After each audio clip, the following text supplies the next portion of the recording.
2024లో June 1న Hanuman Jayanti రాబోతుంది. వైశాఖ బహుళ దశమి రోజున హనుమాన్ జయంతిని జరుపుకోవటం ఆనవాయితీ. హనుమాన్ జయంతి హిందువుల పండుగలలో అత్యంత ముఖ్యమైనది. హనుమంతుడు లేకపోతే రామాయణం పరిపూర్ణం కాదు. ఈశ్వరుడి అంశ, వాయుదేవుని ఔరస పుత్రుడైన హనుమ మహాబలుడు, అర్జునుడికి ప్రియ సఖుడు, శ్రీరామదాసుడు, ఎర్రని కన్నులు గల వానరుడు, అమిత విక్రముడు, దశయోజన విస్తారమైన సముద్రాన్ని దాటినవాడు, లంకలో బందీ అయిన సీతమ్మ శోకాన్ని హరించినవాడు, ఔషధి సమేతంగా ద్రోణాచలాన్ని మోసుకొచ్చి యుద్ధంలో వివసుడైన లక్ష్మణుని ప్రాణాలు నిలిపినవాడు, దశకంఠుడైన రావణుణ్ణి గర్వం అణిచినవాడు. హనుమ అతిబల పరాక్రమవంతుడైన శ్రీరాముని సేవలో బతకడానికే అధిక ప్రాధాన్యత ఇచ్చాడు. తన మనసునే మందిరంగా చేసి శ్రీరాముణ్ణి ఆరాధించాడు. హనుమంతుడు గుండె చీల్చి చూపగా సీతారాములే దర్శనమిచ్చారు. హనుమాన్ జయంతి రోజున భక్తి శ్రద్ధలతో ఆంజనేయుని పూజించాలి. కపి వినాయకౌ అంటే వినాయకుడు, హనుమంతుడు కలియుగంలో త్వరగా ప్రత్యక్షమయ్యే దేవతలు అని అర్థం. ఎక్కడ రామ నామం వినిపిస్తుందో అక్కడ తప్పక హనుమంతుడు ఉంటాడని భక్తుల నమ్మకం. భూత ప్రేత పిశాచాలు సైతం హనుమంతుడి పేరు చెప్తే భయపడి పారిపోతాయి. ఆ రోగాలు మటుమాయమవుతాయి. శని ప్రభావం వల్ల కలిగే బాధలు కూడా తొలగిపోతాయి.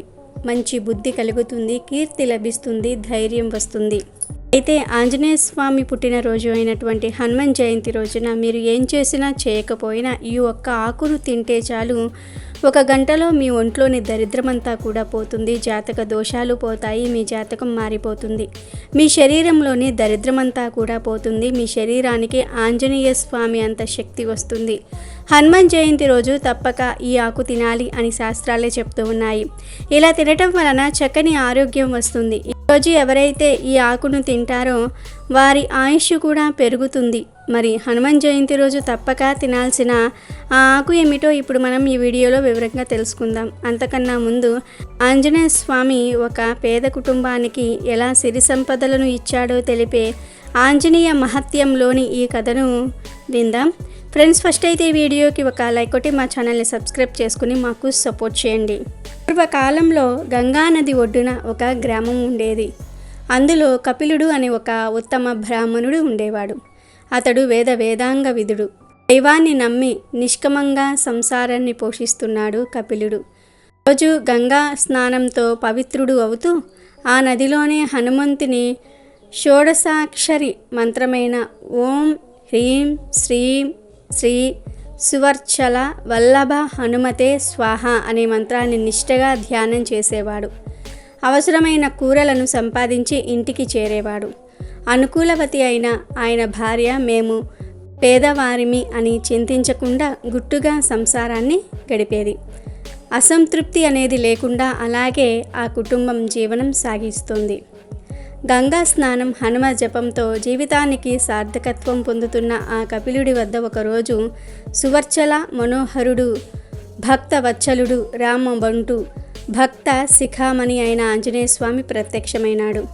హనుమ 4 భుజాలతో, చంద్రకాంతితో, తెల్లని యజ్ఞోపవీతంతో, నవరత్నాలతో ఉన్న కుండలాలతో, ముత్యాల హారాలతో ప్రత్యక్షమైనాడు. స్వామిని చూసిన ఆనందంతో కపిలుడు దివ్య స్తోత్రాలు చేసి పులకితుడయ్యాడు. ఆనందంతో అతనికి మాటలు నోటి నుండి రాలేదు. కపిలుడు కొంచెం సేపటికి తేరుకొని, స్వామి హనుమ, నిన్ను చూసి నా జన్మ ధన్యమైంది. ఇక నాకు నా గృహం మీద విచారం లేదు. నేను భక్తితో సమర్పించే ఈ ఫల పుష్పాలను స్వీకరించు అని ఒక గొప్ప స్తోత్రం చేశాడు. కపిలుడి మాటలు ఆలకించిన ఆంజనేయుడు కపిలుడికి కోరికలు ఏమీ లేవని, మోక్షం మాత్రమే అతని అభిలాష అని గ్రహించాడు. హనుమ కపిలుడిని ఆప్యాయంగా పిలుస్తూ, కపిల, రోజు నువ్వు నాకు అభిషేకం చేసి ధూప దీప నైవేద్యాలు సమర్పిస్తూ ఉన్నావు. నీ అభిషేక జలం ఒక ఏరుగా మారింది. దానికి వాలసాగరం అని పేరు ఏర్పడుతుంది. ఇందులో ఎవరు స్నానం చేసినా పవిత్రులు అవుతారు, వారి కోరికలు తీరుతాయి. ముందుగా రాముణ్ణి పూజించి తర్వాత నన్ను పూజించాలి. నా భక్తులకు అవమానం జరిగితే నాకు అవమానం జరిగినట్లే. నా అవతారాలు రూపాలు వేల కొద్దీ ఉన్నాయి. ఎవరు ఏ భావంతో ఏ రూపాన్ని ధ్యానించి పూజిస్తారో వాళ్లకు ఆ రూపంతో నేను అనుగ్రహిస్తాను అని ఆశీర్వదించి హనుమ అదృశ్యమైనాడు. కపిలుడు మారుతిని పదే పదే ధ్యానిస్తూ నిత్య పూజ పూర్తి చేసుకొని ఆ ఆనందంతో ఇంటికి ఏ రకమైన కూరలు తీసుకుని వెళ్లకుండా చేరాడు. జరిగిన విషయమంతా కూడా భార్యకు పూసగుచ్చినట్లుగా తెలియజేశాడు. ఆమె కూడా చాలా సంతోషించి ఆంజనేయుని దర్శనం లభిస్తే ఇక ఏ లోటు ఉండదని, ఏమీ తీసుకురాలేక పోయినందుకు బాధపడవద్దని ఊరడించింది. అయినా తమ పిల్లల ఆకలి చూసి వారికి బట్టలు లేకపోవటం చూసి మనసులోని బాధను బయటకు చెప్పింది. స్వామి, మీరు నిత్యం స్నాన సంధ్యలు విధి తప్పకుండా చేస్తున్నారు, వేద శాస్త్రాలన్నీ కూడా చదివారు. అంత మాత్రం చేత మన ఆకలి తీరదు కదా. మా తండ్రికి మీ అసమర్థత తెలియక నన్ను మీకిచ్చి పెళ్లి చేశాడు. మన పిల్లలకు కానీ నాకు కానీ సరైన బట్టలే లేవు. చిరిగిన వాటితో కాలక్షేపం చేస్తూ ఉన్నాం. అడవిలో దొరికే కంద మూలాలే మనకు ఇంతవరకు ఆహారం. మన దరిద్రాన్ని తీర్చలేని ఆ ఆంజనేయుడి భజనతో జీవితమంతా గడిపేశారు. ఫలితం ఏమీ లేదు. ఎక్కితే ముందుకు నడవని గుర్రాన్ని ఎవరైనా విడిచి పెట్టేస్తారు. మీరు ఇంకా ఆ హనుమనే పట్టుకు ప్రాకులాడుతున్నారు. వదిలి వేరే ఎవరినైనా ఆశ్రయించండి అని అతి నిష్ఠూరంగా అన్నది. ఆ మాటలు భరించలేక భగవంతుణ్ణి దూషించటం పాపం అని హితవు చెప్పి కపిలుడు లోపలికి వెళ్ళిపోయాడు. ఇంతలో హనుమ కపిలుడి ముందు ప్రత్యక్షమైనాడు. జరిగిందంతా కపిలుని ద్వారా విన్నాడు. విచారించవద్దని చెప్పాడు. అతని భక్తికి సంతోషించానని, దరిద్రం పోవడానికి ఒక మార్గం చెప్పాడు. వాళ్ళ ఇంటి వెనుక ఉన్న రేగు చెట్టు మొదట్లో ధనరాశి ఉందని, దానిని తెచ్చుకొని అనుభవించమని భార్యతో చెప్పమని చెప్పి అదృశ్యమైనాడు మారుతి. కపిలుడు వెంటనే ఈ విషయం భార్యకు చెప్పాడు. ఆమె నమ్మలేదు. మోసం అంది. నిజంగా మన మీద మీ ఆంజనేయుడికి అనుగ్రహం ఉంటే ఆయనే ఆ ధనాన్ని తీసుకొని వచ్చి మనకి ఇచ్చేవాడు కదా అని నిష్ఠూరాలాడింది. ఆ మాటలు విన్న కపిలుని మనసు తీవ్రంగా క్షోభించింది. ఆ రాత్రి కపిలుడి భార్య నిద్రించిన సమయంలో హనుమ రేగు చెట్టు కింద ఉన్న ధనరాశులతో ఉన్న పెట్టెను బయటకు తీసి దాన్ని తన శిరస్సు మీద ఉంచమని కపిలుడికి చెప్పాడు. కపిలుడు భయకపితుడై అంత బరువుగల పెట్టెను తాను హనుమ శిరస్సు మీద పెట్టలేనని ఏడ్చాడు. క్షమించమని ప్రార్థించాడు. కపిలుని భక్తికి చాలా సంతోషించి ఆ పెట్టెను తానే ఎత్తి పైకి ఎత్తుకుని నిద్రపోతున్న కపిలుడి భార్య దగ్గర ఉంచాడు. తరువాత హనుమ ఆప్యాయంగా కపిలుడిని దగ్గరకు తీసుకుని కగులించుకొని, నీకు ముక్తికి తగిన యోగ్యతను ఇస్తున్నాను, ఇదే నీకు చివరి జననం అని చెప్పి అదృశ్యమైనాడు.